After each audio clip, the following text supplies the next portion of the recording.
एक समय की बात है। स्वामी विवेकानंद जी को एक नदी पार करनी थी और वे उस नदी किनारे खड़े थे। तभी उनके पास एक साधु आता है और उनसे पूछता है कि क्या आप ही स्वामी विवेकानंद जी हैं? तब उन्होंने जवाब दिया, हाँ मैं ही स्वामी विवेकानंद हूँ। तो उस साधु ने उनसे पूछा कि आप इस नदी किनारे क्या कर रहे हो?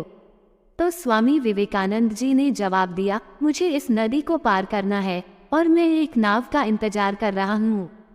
तो साधु ने उनसे कहा कि आप इतने बड़े इंसान हो और बहुत सारे लोग आपको अपनी प्रेरणा का स्रोत मानते हैं, लेकिन आप इस एक मामूली सी नदी को पार नहीं कर सकते, तो चलो मैं आपको इस नदी को पार करके दिखाता हूँ।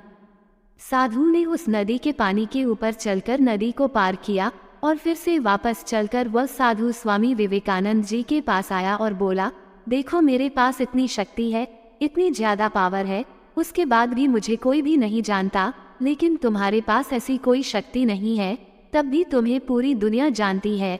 ऐसा क्या है तुम्हारे अंदर जो तुमको पूरी दुनिया जानती है और लोग तुम्हें अपनी प्रेरणा का स्रोत मानते हैं?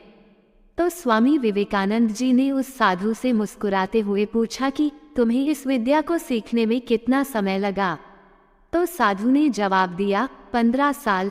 इतने में ही स्वामी जी की नाव आ गई और स्वामी विवेकानंद जी ने उसे अपने साथ नाव में बैठाया।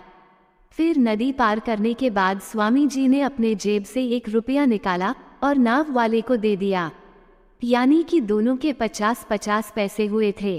पैसे देने के बाद स्वामी जी ने उस साधु से कहा कि जो काम तुम 50 पैसे में कर सकते थे, उसे करने के लिए तुमने अपने जीवन के 15 साल बर्बाद कर दिए, और यही 15 साल अगर तुम समाज की भलाई में लगाते तो आज तुम्हें भी पूरी दुनिया जानती, लोग तुम्हें भी प्रेरणा का स्रोत मानते, और मैंने यही किया, इसलिए आज मुझे पूरी दुनिया जानती है और तुम्हें कोई नहीं जानता।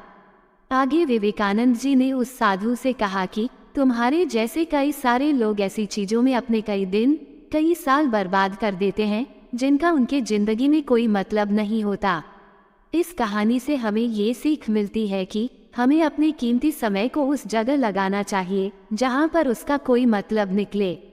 धन्यवाद।